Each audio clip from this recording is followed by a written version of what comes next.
we are talking about first-time home buyers. And I just want to congratulate you about joining us today and trying to educate yourself. Why don't you, in the chat, just let me know if you are a first-time home buyer or not, okay? Josh, can you see the chats as well, or is it just me? I can, yeah, I can. Okay, cool. Yeah, this is definitely, I think this is a great thing that you guys are doing. I do have clients that sometimes jump right into it, and everything we're going to cover in this webinar, we basically cover one-on-one on our first phone call. So it's great that you're going to go into it having this knowledge already and knowing what to expect and what the process looks like. Awesome. Okay, we got a couple of first-time home buyers. So Kyle's building a home. Wow. That's awesome.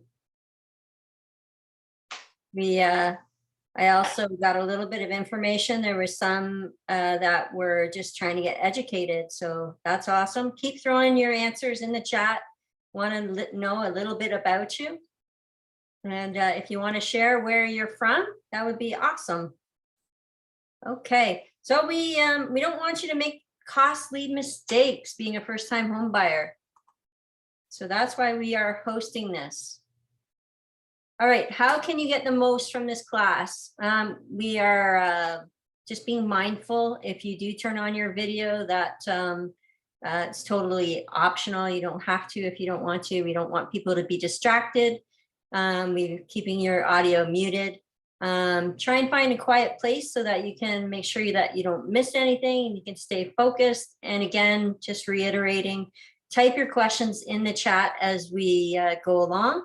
And at the end, don't forget to book a one-on-one session with either myself or Josh. And if you need credit assistance, again, you're going to book a call with Josh. What are we going to cover today? We're going to cover about how you're feeling being a first-time home buyer. We're going to talk about us and who we are and how we can help you. We want to talk about the 8 most common mistakes that first-time home buyers make. You might have saw in the advertising there was 5, but we've added a few just as bonus. And we're going to talk about the pre-approval process and how that works and why it is so important. Your next steps after the pre-approval and introduce into the home and the search phase, and any additional resources that we have, we're going to get connected and give you so that you can be successful. All right, who's this class designed for? For those who are serious about buying their first home. I know that's obvious, right? Those who want to learn the correct home buying process. Those who may be bought a home before, but it was a long time ago and they need a refresher. And renters who want to prepare to buy a home. And you know what, it might just be sooner than you think. We have some another bonus that I haven't included in here that Josh is going to cover at the end. So you won't want to leave early. You want to stay tuned to hear what that's all about. And for those who've had a poor experience, maybe with a lender, a bank, and you want the next time to be better. All right, now let's get what's important to you. And do any of these words describe how you are feeling, okay? Are you concerned? Are you stressed out? Are you intimidated by the market? Anxious, uncertain, discouraged, or lost? Or you just don't even know where to start? And I want to tell you that this is the way to start. So good job on you. I just want to add there too, it's completely normal. I work with first-time home buyers all the time, and depending on who you are and how you handle stress, essentially, it's normal to be either anxious, nervous. It's always part of the process, and it may be a little overwhelming at first. But once you get a clear breakdown of how it works, you'll see everything just flows into the next, and it just gets you there. You get into the house one day, and it's all worth it in the end. Yeah, well, can you share a little bit of your first time, Josh? Yeah, I actually built my first house with a new home builder. It was my father-in-law, so I kind of lucked out. I'm not gonna lie, he held my hand through the whole process. I was 21. Yeah. And then my second one, I had a rental property as well, and I built that one myself. I was a bit older, around 25 or so. So I've actually never went through it personally, but like I said, I have clients all the time, and they range from late teens all the way up to mid 50s, and they're first time home buyers. And it gets stressful. You're making the largest purchase you're probably ever going to make in your entire life, and you're putting out, five figures, six figures sometimes towards this purchase. And you want to make sure everybody that you're working with, is honest and transparent and on the ball. And most of the time, honestly, 99% of the time, everyone in the industry is on point. There are some bad apples out there, but like I said, it's very, very far and few in between. But it's important to work with a team, essentially. I find it better. And I find there's less issues when the agent, the broker, even the lawyer, the appraiser, everyone sort of knows each other, and they're one big functioning unit. It just ensures there's less hiccups and more communication. Absolutely. Fantastic advice. I remember, now this wasn't just yesterday when I bought my first house. That was 1993, I believe. Some of you guys weren't even born yet, probably. I'm showing my age. What can I say? But yeah, I was newly married, and it was stressful. And and it wasn't as stressful as it could have been, because actually my in-laws were realtors at the time. So we just put our trust in them, and they kind of held our hand through it too. But it still is stressful. It's still, you got to come up with the money, and you've got to, sign all those papers. And it's like, what does all this mean? So it's a little overwhelming, but you're not alone, guys. So we're here to help. And so that brings me to this slide. Who's your team? We can be your team. And today I just want to introduce you to Josh. He is our mortgage broker. He's my trusted mortgage broker that I work with. And Josh, why don't you just tell us a little bit about yourself? And thanks so much for joining us today. Yeah, no, my pleasure. Thank you for putting it together. So I've been doing this for a number of years now. My background also includes, like I said, real estate development. I've developed some multifamily units. So I've had the construction experience as well. If any of you want to chat about that down the road, a large piece of my business is around construction and flip financing for people who flip homes. But yeah, I'm a full service mortgage agent. My brokerage is out of Ottawa. However, the bulk of my clientele is out of Simcoe, GTA, even Northern Ontario. But I offer all the standard A lending, which is what the typical first-time home buyer falls under. If you have anything less than 20% down, chances are you'll be going to a Schedule A bank or institution. I work with all of them, and you'll be going to mortgage insurance to purchase your first home. We also have B lenders that we work very closely with. This is for people who don't fall under the classic umbrella, the typical perfect home buyer. If there's any credit issues, anything like that, you have to go to the B side, where rates are a tad bit higher, but there's a lot more flexibility.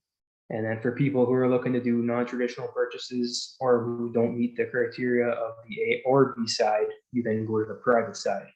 And when you're there, there's tons of flexibility. The rates are a lot higher, and there are some fees involved. However, sometimes it's beneficial to use it if you need it. There's less there's less hoops to jump through, if you want to put it that way. But for this presentation, we'll stick to your standard first-time home buyer A side product, fully insured. Less than 20% down most of the time. And yeah. Awesome. Thanks, Josh. And I'll just introduce myself. I'm Lisa Selvage, and I'm a realtor here in Muskoka. My area is basically an hour around Muskoka from my house. It's Barrie would be about as far as I would go south. I've lived in Muskoka now for just over 20 years. I love all things real estate.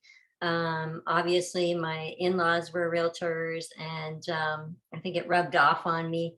I've owned multiple homes along the way, some investment properties, and yeah, I've been working with buyers, sellers, and investors, and have managed to save these many clients hundreds of thousands of dollars in costly mistakes. We're going to talk about some of those.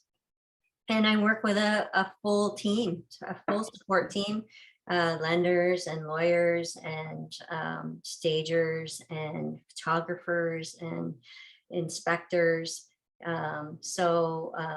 Contractors, you name it. I've got a whole list of people that I work with.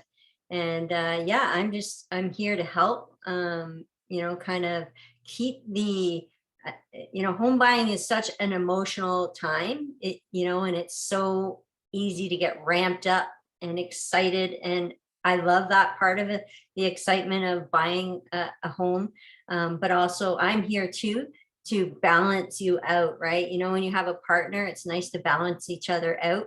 It works better that way. So I'm going to be here to kind of help you keep the emotional level here, and look at, what do you need versus what do you want, right? Because we really always want something. Anyways, yeah, let's move on here. All right, what are the steps to home ownership? Today, we're attending the first time home buyer class. Just quickly, I'm just going to run through this, and then we'll be on to the next thing. We're going to let Josh tell you all his stuff. We're going to get you pre-approved with your mortgage broker, and we want to get a guaranteed approval. And if not, then we're going to get you financially ready. Okay, so we were going to get you some credit education and guidance with Josh.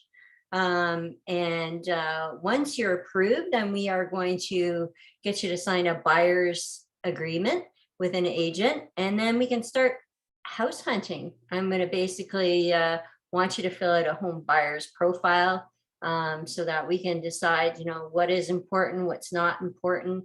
And then we can start searching and finding and looking at homes. And then if you find something that you really like and you think, I think this is it, it fits all, ticks most of the boxes, then we put in an offer, and I negotiate on your behalf. We want to include a home inspection.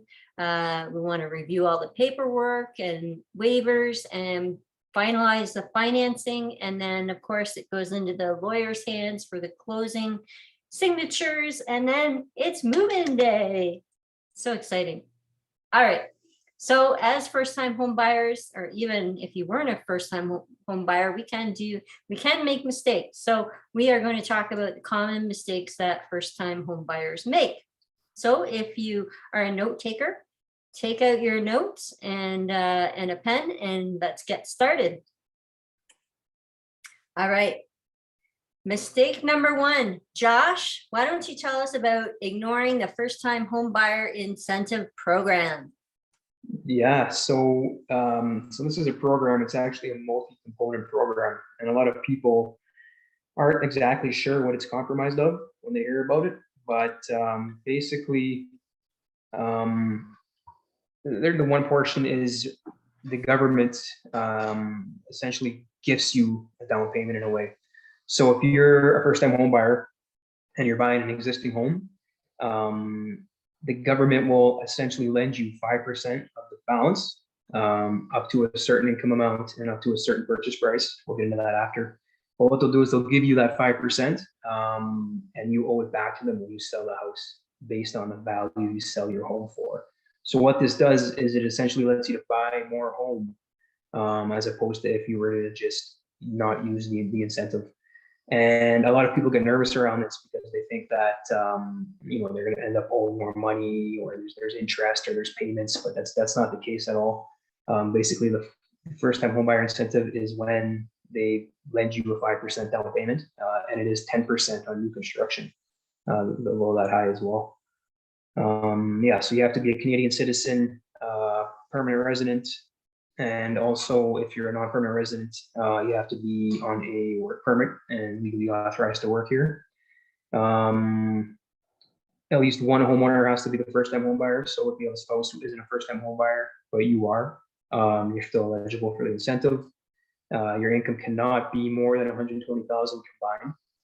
So if you and your spouse or you and a partner are both making 60,000, you're at the 120. If you're both making 70, you're at 140. That's too much. If one of you is making 120 and the other's making nothing,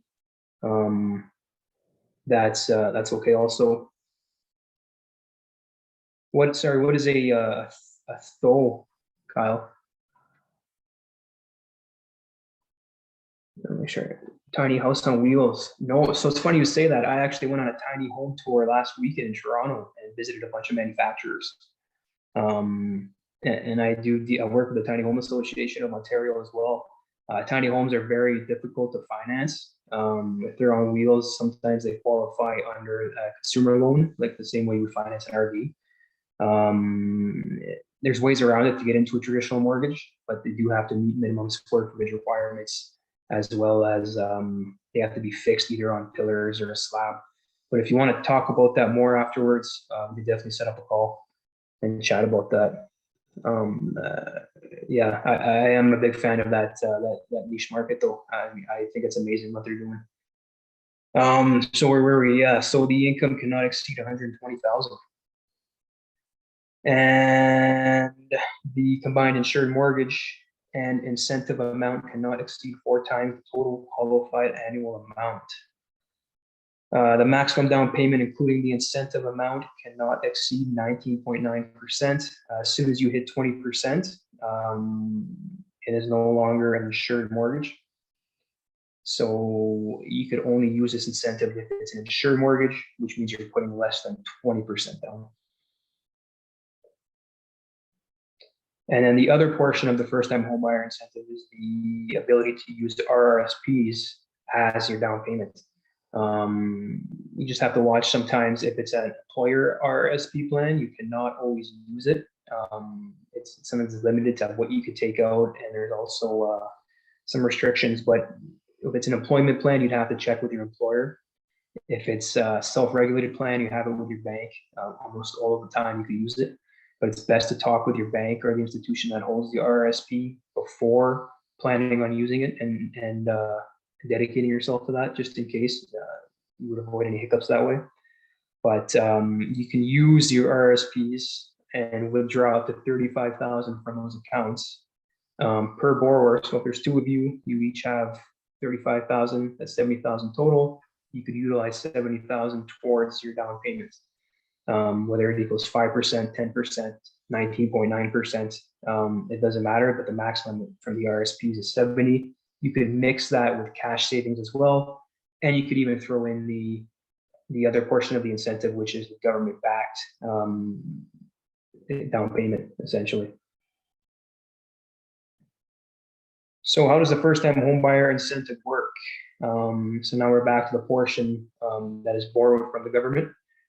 So let's say it's an existing home and they lent you the 5%. You could pay it back lump sum anytime. So if you want to pay it back 2 months later, if the 5% is equal to 25,000, let's say 2 months later you win the lottery and you want to pay it off, you can pay off that 25,000, no problem.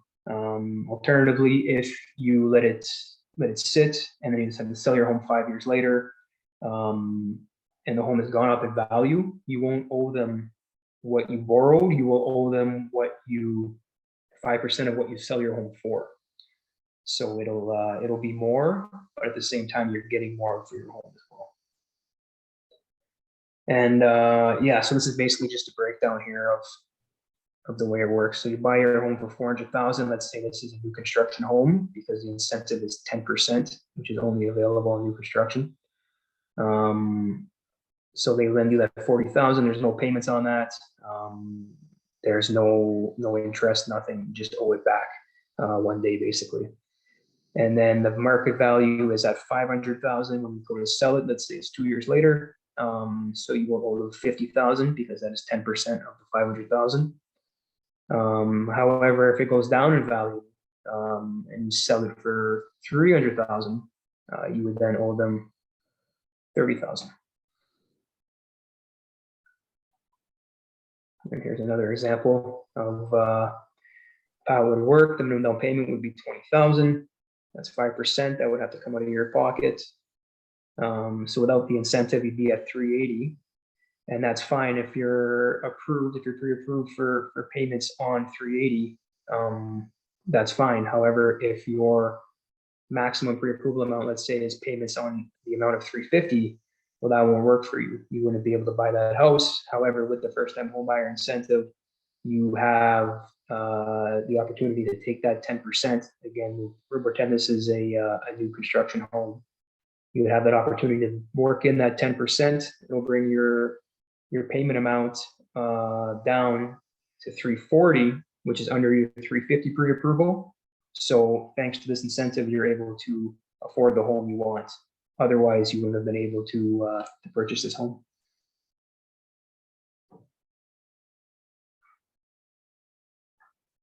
So,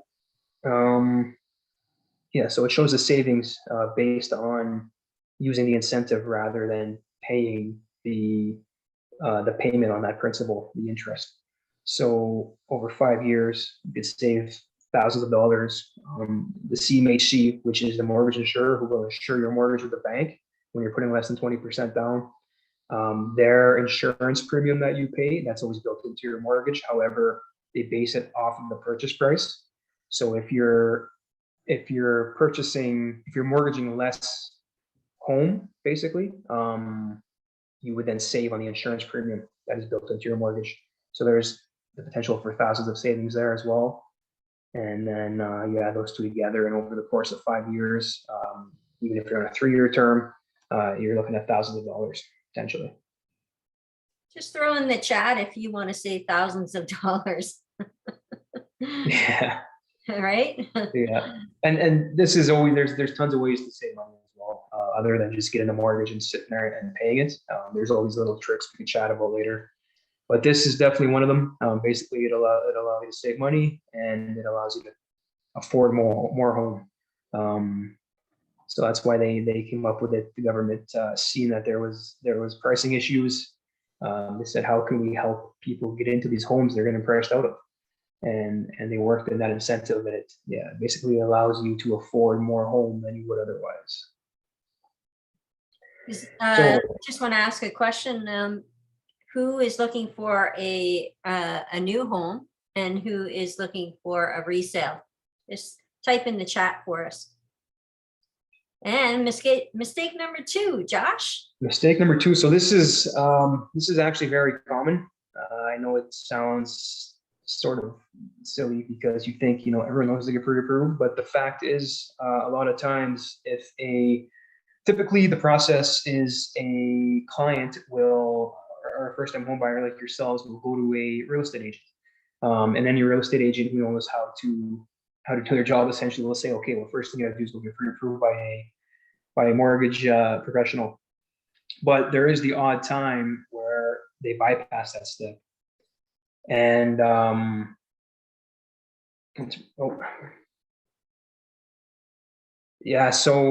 Brandon, yes. So in regards to your question, it is a bit more of a process to purchase a new home from a builder.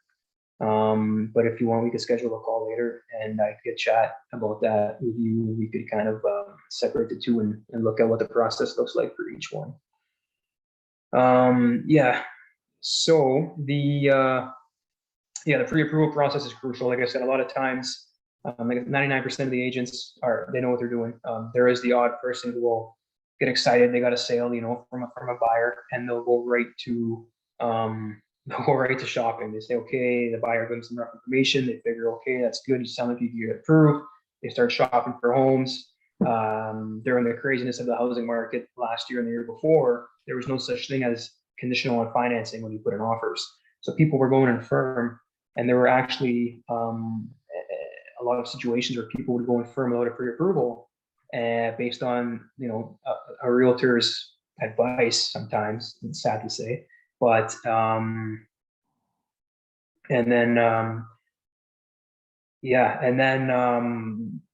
if they go to get pre-approved afterwards, there's certain things that can be very small that will throw off the pre-approval. So it's crucial to always see a mortgage professional like myself prior to putting in any offers or even looking at houses, because if you're looking at houses without a pre-approval, there's a slight chance you may be doing it for nothing, and no one wants that. So the thing is too, a lot of documents are required when there's a pre-approval done. You should be giving your mortgage professional your pay stubs, employment letters. They should be pulling your credit, everything, your tax documents, because if there's one thing that's off, the banks might not like it, and that could throw everything out the window. So it's crucial to really dive into it, do a firm pre-approval, and then 100% you're good to go. You can start shopping, and even at that point, going conditional on financing is crucial, because it just gives you that safety net just in case there's something something that's not right. And I guess also it shows them what they actually can afford, right, Josh? Yeah. So you get pre-approved, you get a maximum purchase price, to shop under 500,000 rather than under 800,000. And like I said, just no one's wasting the time doing this for nothing. And there's no issues as well from a financial or legal standpoint. So this is what I was speaking about here. When you're pre-qualified, it might just be a brief conversation. There's no documents requested. They say, what's your credit score? You tell them, okay, no past bankruptcies or missed payments. They say, okay. And then if you have an agent on the other end who's excited and gets going when you're pre-qualified, it doesn't necessarily mean that you're pre-approved to purchase that home. When you do come in for a firm pre-approval, however, you are completely vetted. All your documents are in, every detail is combed through with a fine-tooth comb, and you're guaranteed to be approved. One thing to note is, in this market, rates are constantly increasing, and some brokers and agents don't practice this, but it is a very important practice in this market. You might get pre-approved at a certain rate. However, I always tell clients to call me before putting in an offer, because in the time that they're pre-approved and the time they actually put the offer in, rates could go up. And these rate hikes we're seeing are nasty right now. Sometimes they're going up 1%, and that could throw off your approval amount. So I always say to give me a call first. I'll run the new numbers with the new rates. And the other thing we could also run is the property tax amount, and if there's any condo fees, and then we'll get a specific number on that specific property. But when you're pre-approved, you get a maximum cap based on threshold amounts. But there is a few variables that come into play that could make your numbers fluctuate.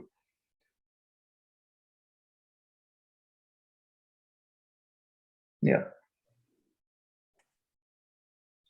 Technical difficulties.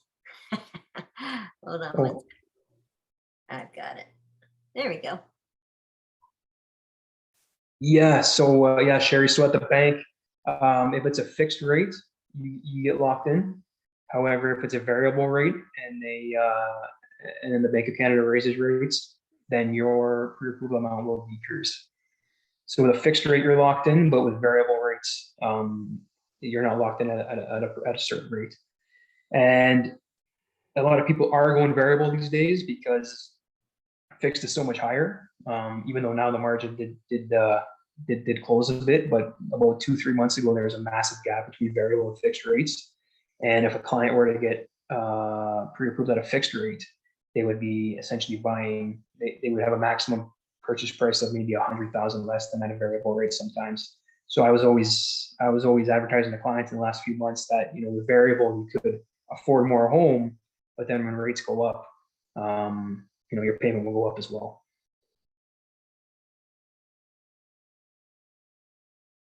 Okay, Kyle. Well, yeah, we'll definitely set up a call and chat about the tiny homes. I'm curious to see who you got it from as well, because we went and visited about 5 manufacturers in Southern Ontario last weekend. Okay, so oh, cool.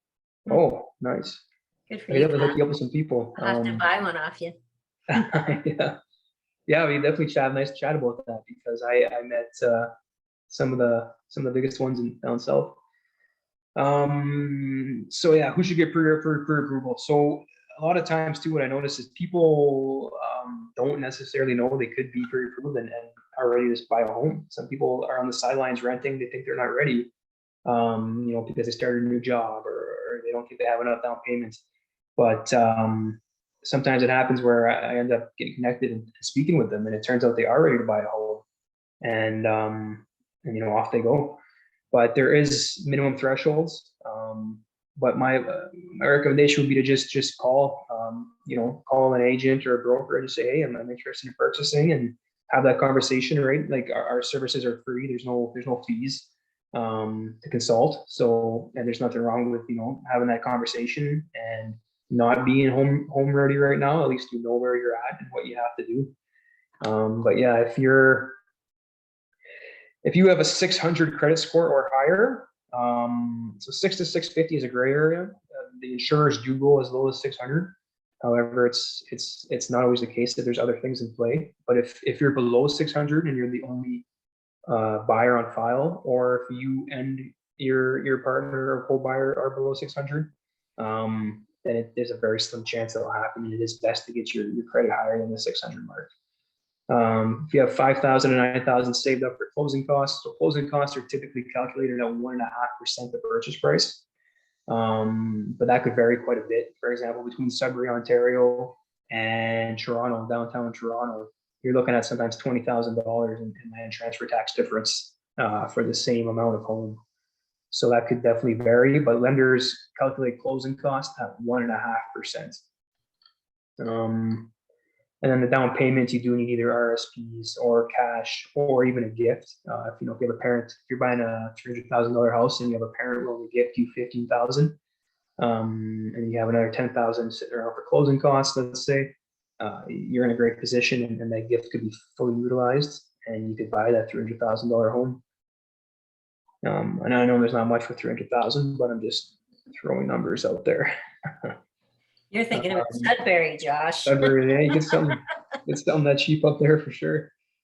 Yeah, so there's a bit of work involved. I mean, initially you get that pre-approval, you speak with a mortgage agent or a real estate agent like ourselves, and sometimes you get, most of the time you get that good news, and it's time and you're ready to go. And then you start the hunt, and it takes a little bit of man hours on. Honestly, it's just about looking at ads and figuring out what you want and taking the drive, but it's definitely worth it at the end of the day.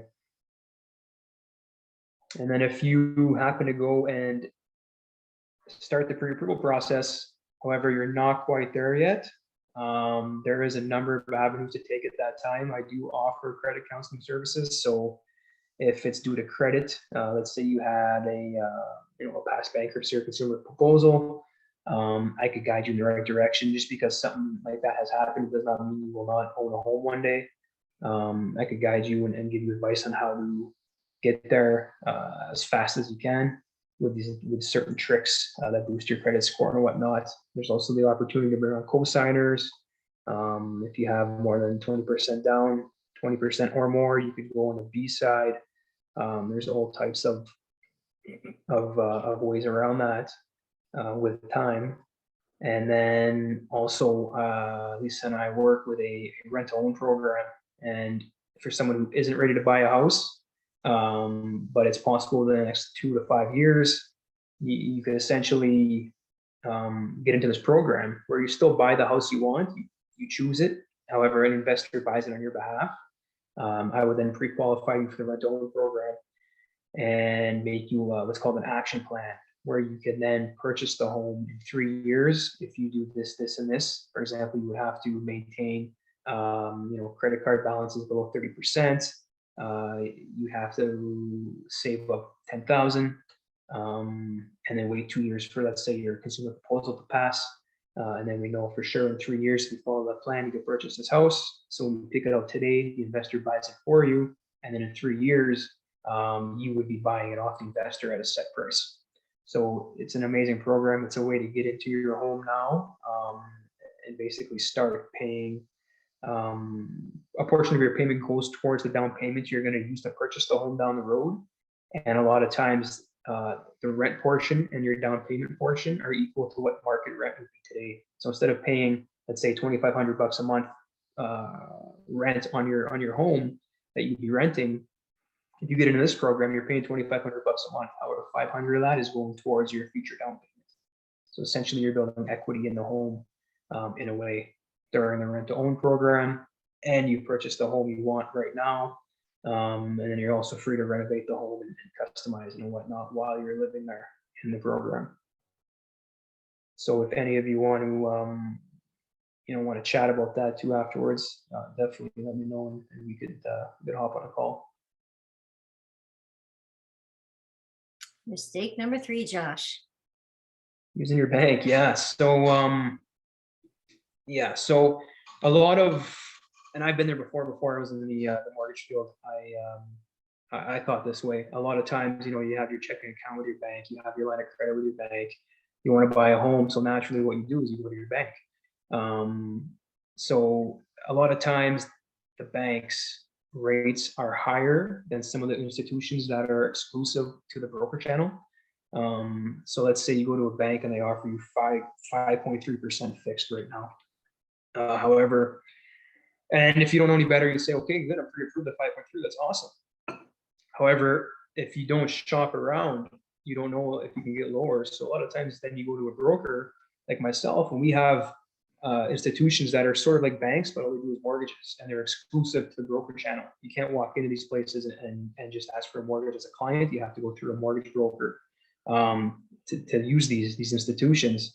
So you might come to myself, and then I could get you pre-approved as well if you're approved at the bank, and the rate might be quite a bit lower. You might be looking at a half a point difference. For example, you might be looking at 4.6 instead of 5.1 or 5.3. And it doesn't sound like much, but that equals to thousands of dollars in interest saved in the way of a lower monthly payment, as well as a higher purchasing price, because if you're getting qualified at a lower rate, your payment's less, and then you can afford more home. So a lot of people don't realize that there's other alternatives to getting a classic, first-time home buyer mortgage. And it doesn't have to be with one of the big banks.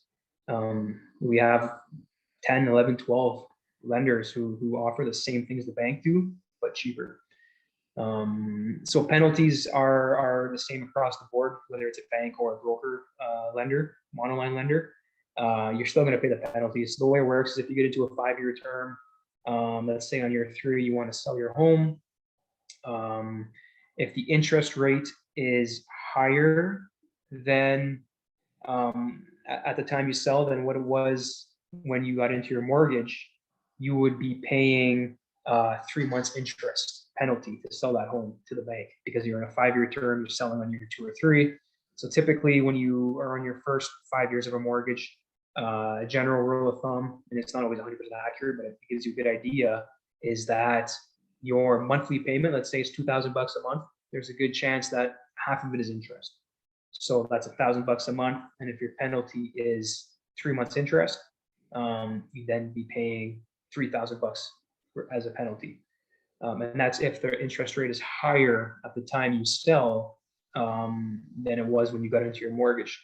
Now, if the interest rate is lower at the time you sell than it was when you got into your mortgage, you will be paying what's called the interest rate differential. And that's basically the money that they're losing by you exiting the term that you signed on to.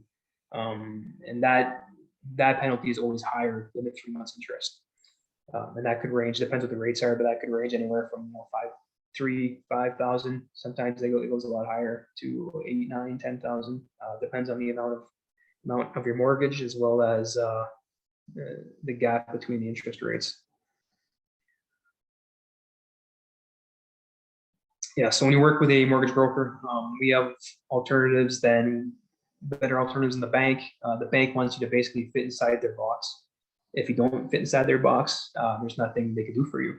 So like I said, we work with A lenders, which are the banks, and other monoline lenders exclusive to the broker channel. But yeah, I work with TD, Scotia, Desjardins, most of the big banks.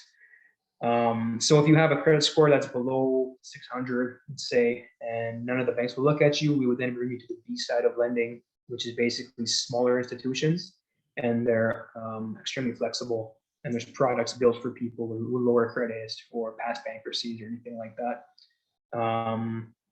Faster response times. We are also very personable, some of us. So me, myself, I always have my phone on me.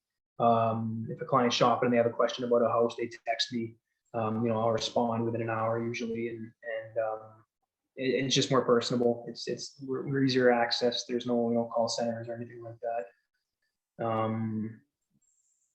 And yeah, we have the same regulations. We're all regulated by the same provincial and federal industry, but there's less corporate regulations. So mortgage brokerages are small, basically personable companies, and we're not restricted by certain things as opposed to working with a large institution.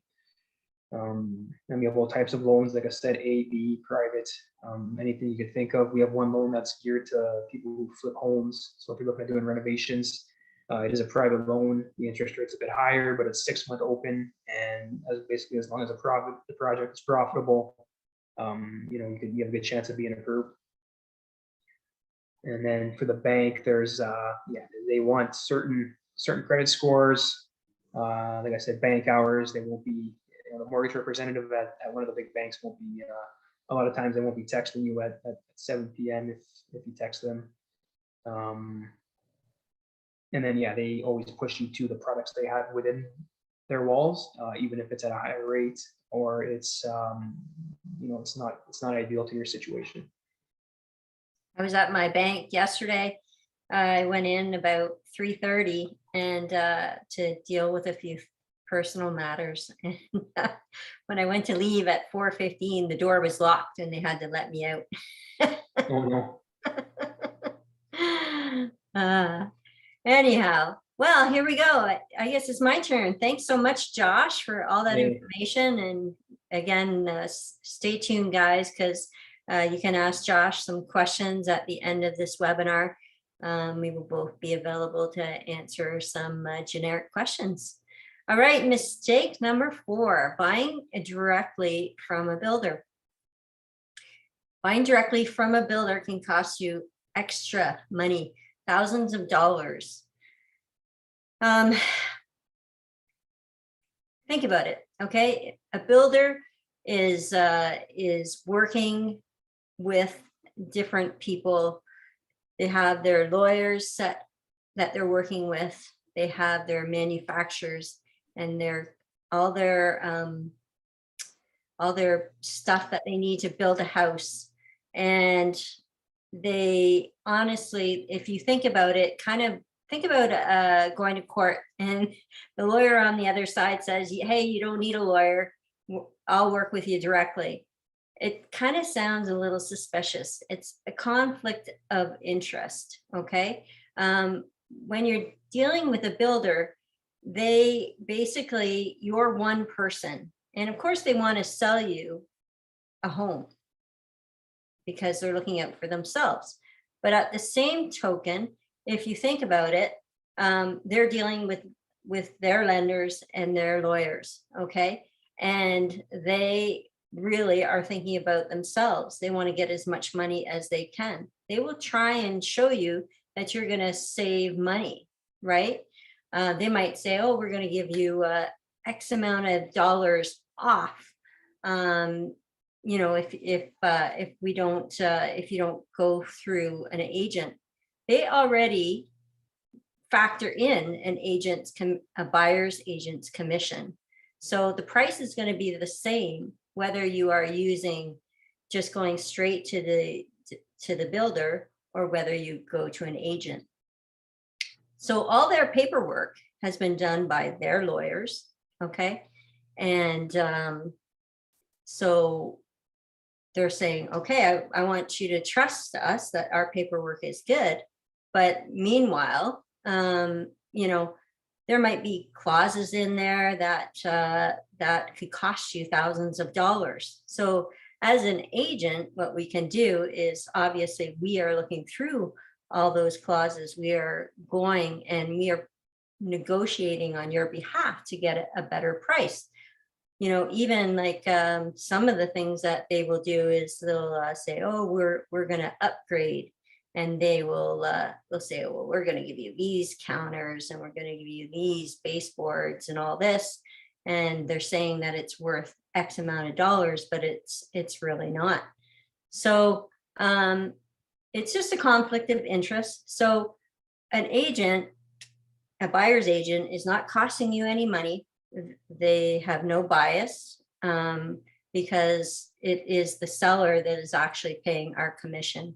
So I don't want you to be afraid as buyers to use an agent. Find somebody that you can trust and that will work on your behalf, so that you can make sure that you're not getting taken. Now, are all builders bad? No, they're not all bad, but certainly they don't have your best interest, and so we want to make sure that your interest is looked after and that you're not getting taken advantage of. The same with them working with lenders. That we'll look after it. We'll look after it all, and they'll give you, sometimes a higher interest rate. So here you are. You're paying a higher interest rate. You don't have legal protection because you're using their lawyers. Maybe you have unfavorable loan terms, and so by them giving you, say, $10,000 off of some of these finishes, is that really going to save you in the long run? And I would say it's not. So just be mindful that it is better for you to have somebody who isn't biased, who will work on your behalf, so that you are not in the end spending a lot more money, because that's what we're here for. We want to just make sure that you're not making any major mistakes. And again, I just want to reiterate, they're not all bad, but we want you to be represented, somebody that's working on your behalf. Okay, so that's just what I want to say about that. Mistake number 5, okay, skipping a home inspection. Whether it's a new build or not, or whether it's a resale, we want to make sure that you don't skip a home inspection. If it's a new build, there could be a few things that are not finished, right? That is not up to par. And the cost of a home inspection is about $500, but it's well worth it, because you'll know the condition of the home. This report that the inspector will do is exclusive to you and to your agent. So you're going to know like what it's going to cost to get things fixed, what is the problem, and in a buyer's market, it may give you negotiating power, and basically you're going to learn the truth, okay? Because there's nothing worse than getting into a home and it has issues, okay? And then you're like, well, I didn't have an inspection report, an inspection, and my hands are kind of tied. So in a resale, obviously can be like a lot more things that go wrong with a house. It is nice to know what needs to be done. It could be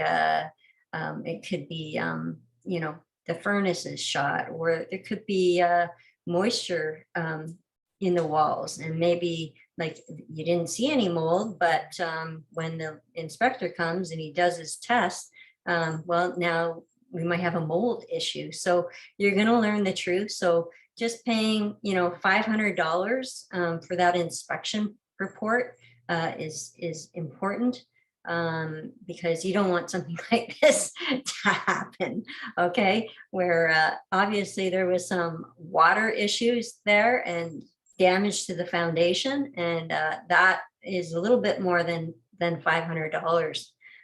So basically, the inspector is going to give you like a laundry list of things that needs to be looked at. So like I said, maybe it's an old hot water tank. Maybe there's missing railings. They can detect all kinds of things. Something wrong with the foundation or the roof. you name it, they will go through. It is a major extensive list, electrical, plumbing, all that. So very important.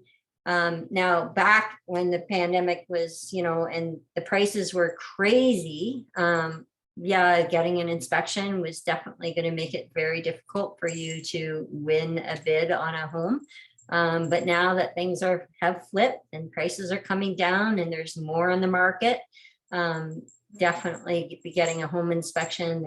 There's less competition. And you want to protect yourself. We want to make sure that the emotions don't get carried away, and we don't want you to make that mistake. All right, mistake number six is skipping over the homeowners association covenants and restrictions. So we want to make sure that we review the covenants, the policies and procedures. You're going to find these if you buy a condo or a townhouse. And there's even like some housing communities that have a homeowners association. So we want to make sure that those are reviewed. We want to find out the condition of the whole building. So in order to get a review, a con would be, yeah, it's going to cost you about $450, but you're going to learn the truth. Okay. You're going to find out what the restrictions are. Okay. If you are a pet owner, then, and they don't allow pets, or they only allow pets that are like under 20 pounds, and you have a black lab that's 100, you won't be allowed to move in. Or if you wanted to get a dog later on, or a cat or whatever, you need to know that. Maybe they don't allow barbecues, right, on the patios, and you're a big barbecuer. Well, maybe condo living is not for you. Some of the other things is they like to keep everything the same, right? And so they won't want you to do anything to your patio. So there's all kinds of restrictions and policies that you want to check. So that's just some of the physical stuff that might be a real pain in the ass. But there's also the financial side of things. Okay, we don't want you to buy into something that maybe is the association hasn't looked after the building, and so we can find out what kinds of things needs repair to the building. Okay, so maybe the furnace, the HVAC system needs to be redone, or in the next 3 to 5 years, and that's going to cost X amount of dollars, or the roof needs to be redone, or the siding needs to be redone.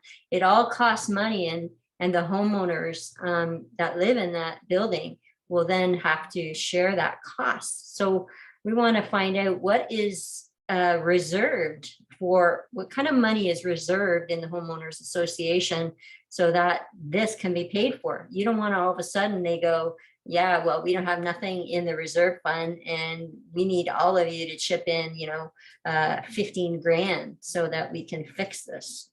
So you don't ever want that to happen. So I just want to encourage you that if you are looking at, condominium or townhouse living where there is a homeowners association, make sure that you get those policies and procedures, and take them, either review them or take them to a lawyer for $450. It will definitely be worth the money and the time. Okay, we don't want you rushing into something, getting into a nightmare situation. All right. Number 7, not signing with a quality agent. Yeah, so let's just talk about, if somebody told you to go buy a vehicle and it didn't matter what you were going to buy, would you do it? Well, of course not. Maybe you have a family of 3 kids, and you don't need a motorcycle, right? You need a minivan. All right. So the purchasing of a house is probably our biggest investment ever. So we want to make sure that you are getting what you need. and not overpaying, not finding, you want to find somebody that you can work with, because obviously personalities are important. You want to make sure that you get along with them, that they're honest and they have integrity. They're gonna back you. They're gonna guide you, because, you know, let's be real, a first-time home buyer is very emotional. Okay, and I was just talking to somebody the other day, and she was just right out there because, you know, she's having some problems in her marriage, and she, you know, is ready to move. I'm putting in an offer today, and I said, you know, yeah, it's exciting, I know, and I know you're in a situation that you want out, but unfortunately, like, you're going to have to talk to your lawyer, and you're going to have to get a separation agreement set up, and you're going to have to talk to the bank, and you know, you've changed jobs recently, so this all might factor into whether or not you're even going to qualify. Or maybe she will qualify, but she needs to, you know, take the steps to make sure that she is in a position that, you know, when we do go look at a house, that she is ready, and that everything's in place, so that she's you know, not, you know, feel like she's hit by a tsunami or something because of the emotion that's there. So make sure that you're not dealing with somebody who's just trying to, you know, get the most money out of commission from the seller.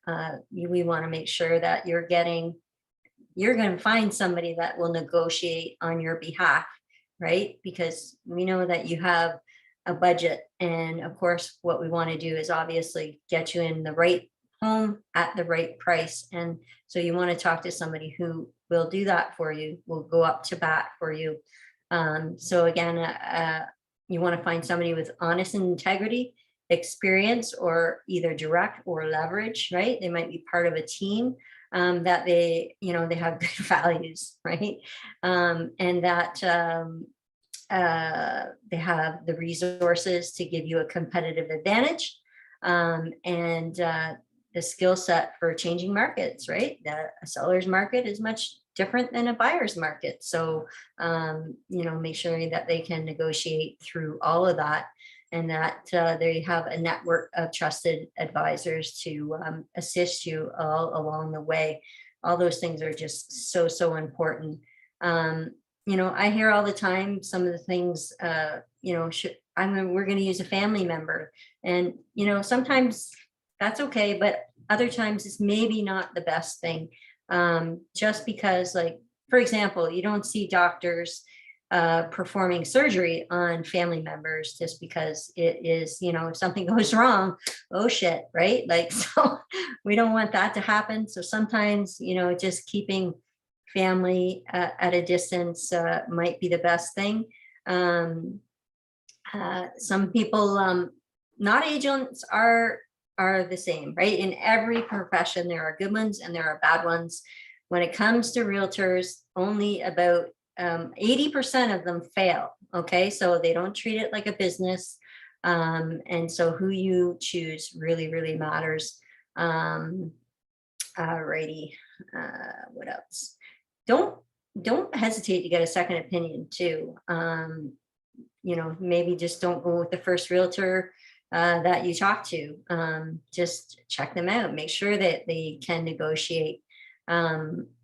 I hear all the time about people, you know, people want to save money, so they want to skip on commissions. This is more for sellers, but anyways, what you want to, you know, if an agent cannot negotiate their commission and their value, then how are they going to negotiate a home for you? So, you know, sometimes discount brokerages are not the route to go. You want to find a full service brokerage that will look after you, you know, not just go and take pictures with an iPhone and throw them up on the MLS. Again, that's more of a seller's, but just be careful who you're working with. It's very important to find somebody you trust and who will work on your behalf. And number 8, of course, we want to make sure that you are working with a quality mortgage broker. Take it away, Josh. Why is that so important? Well, we sort of covered that already, but just reiterate, we are almost done, guys. Thank you so much for hanging in there. We're going to answer all your questions shortly. Are you, did I put you on mute? You're pointing. You want me to? Sorry, everyone, I'm stuck on mute. Okay, hold on here. There we go. How'd you get on mute? There we go. Sorry, guys. Sorry, Sorry, guys. everybody.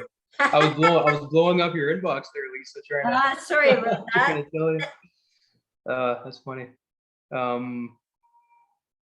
Yeah. So that's what that message was, in case you guys are wondering.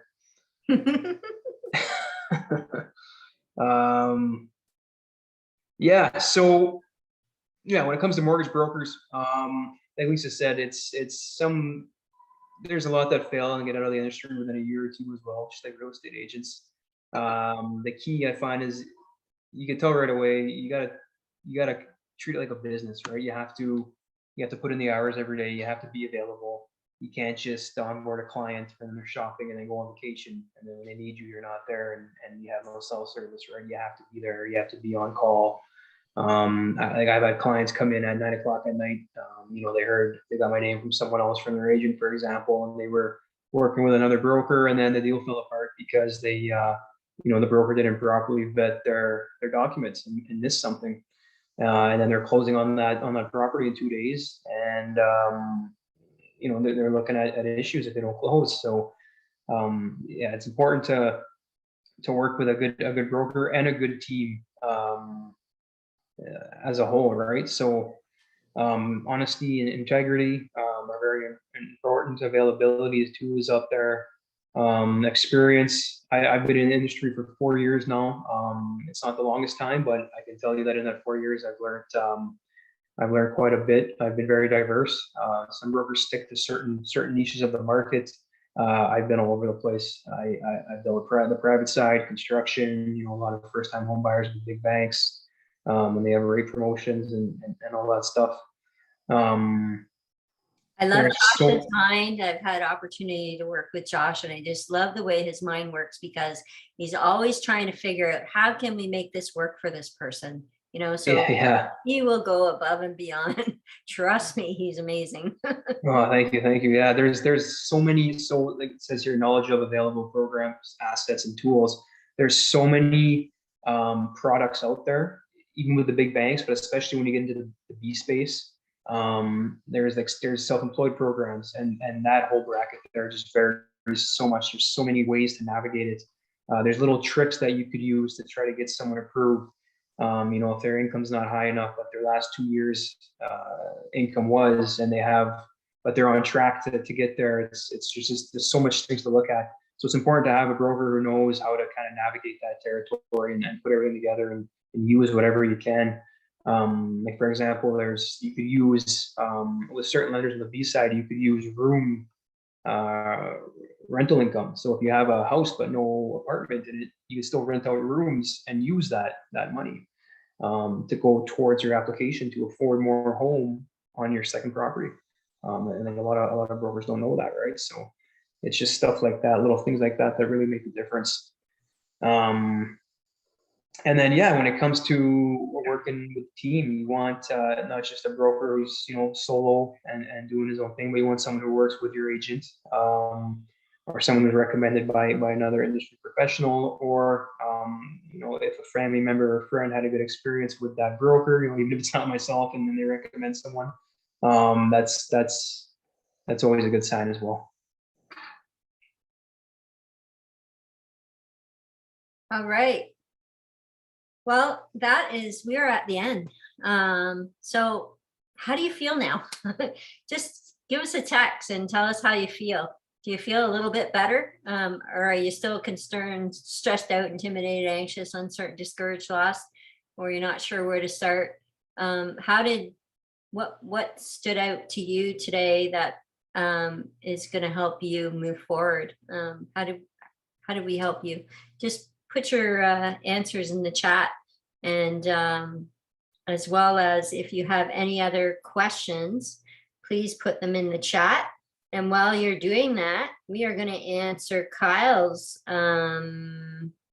He had a question, I think, that we didn't answer. Yeah.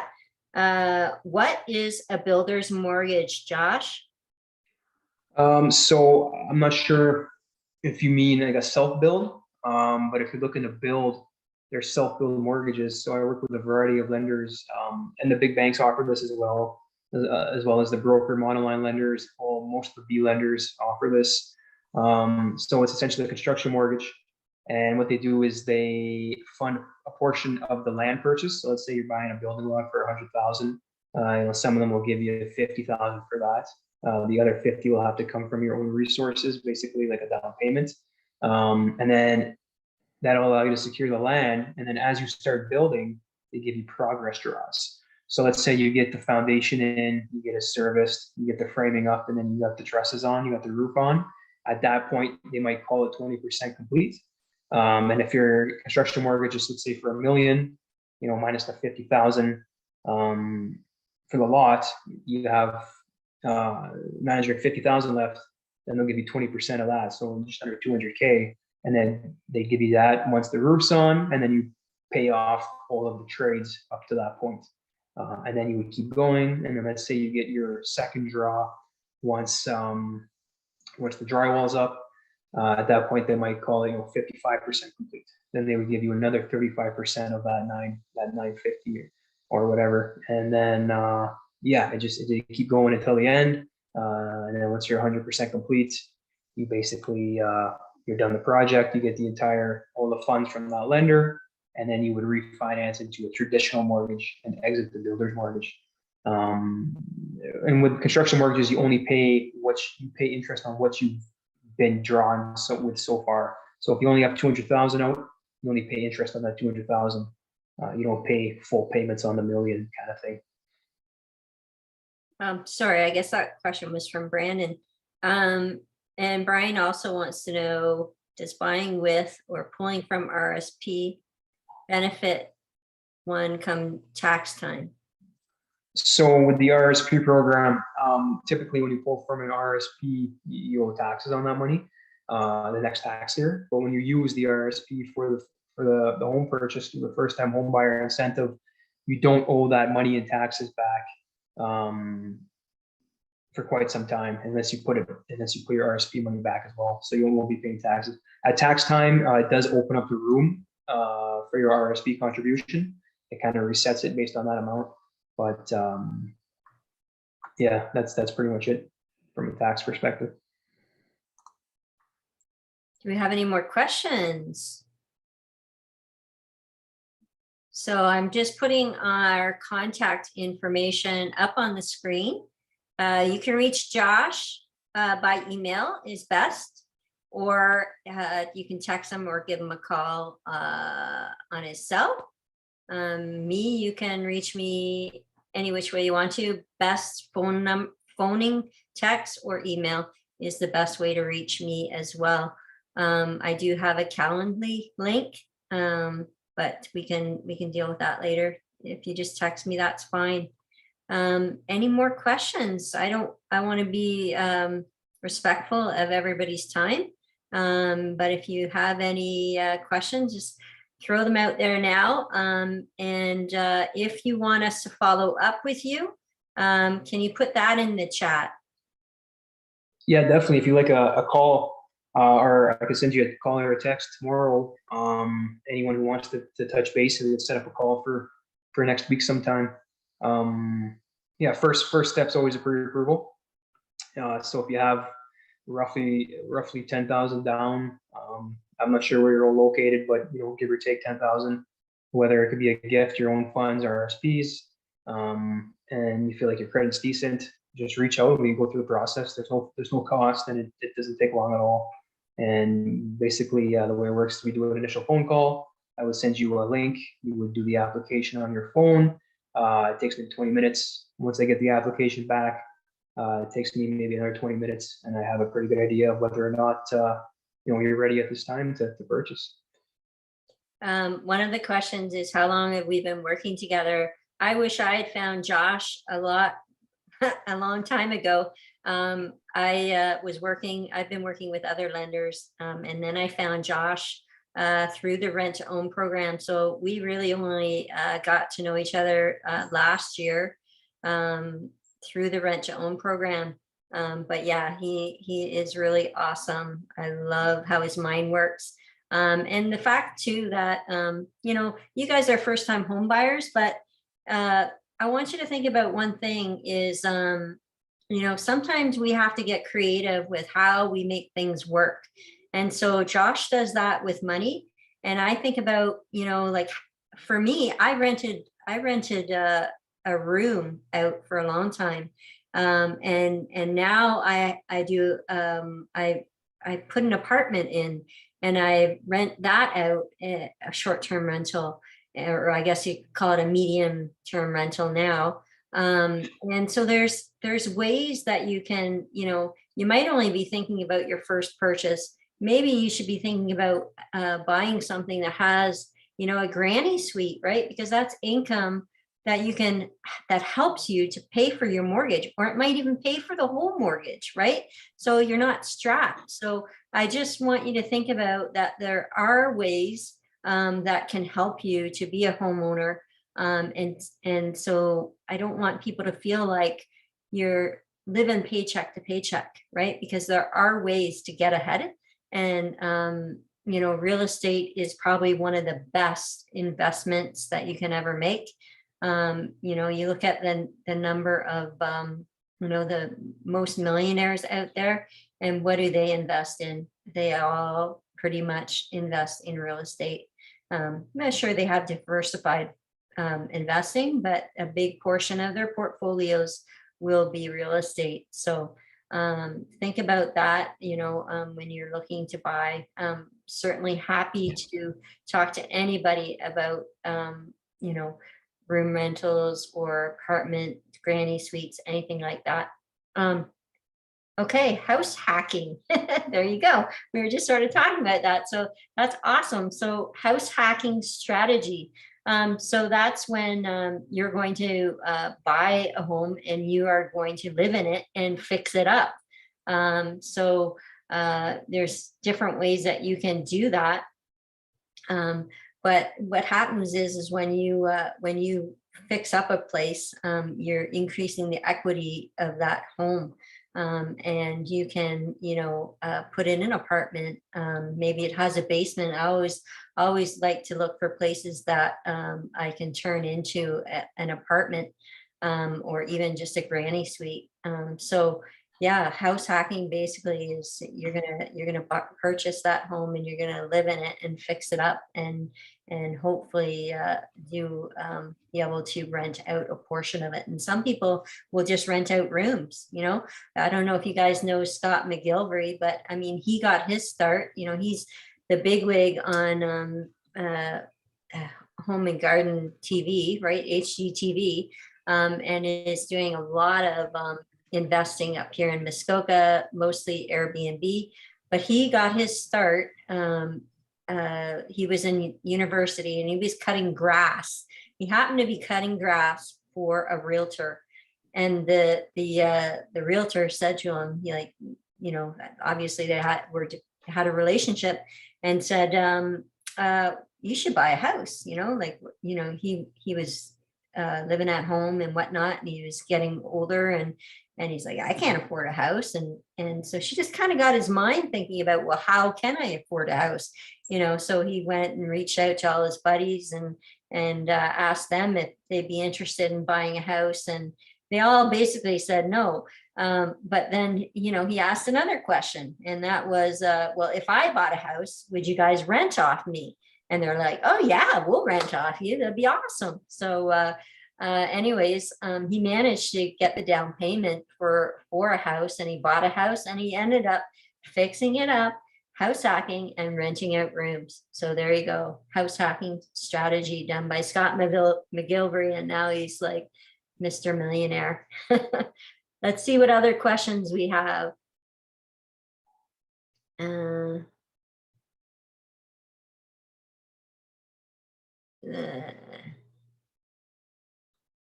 Yes, Josh is a lender, and I'm the realtor. I work directly with lenders, and basically identify the best rate and the product for you guys based on your situation. And sometimes there's room for negotiation as well, especially on the private side. I can negotiate a lower rate as well as lower fees. Yeah. Any more questions? Okay, well, I want to thank everybody for joining us today. If we don't have any more questions, I didn't see anybody put your numbers in there, but certainly reach out to us. We will be more than happy to help you out, and let's hope that we can get you into home ownership. And if you're a first-time home buyer, super exciting. So we'll say good night. Good night. Thanks for coming, everybody. Thanks, Josh. So appreciate you joining us. Hey, thank you for putting it together. Awesome. All right, cheers. Thank you. Bye.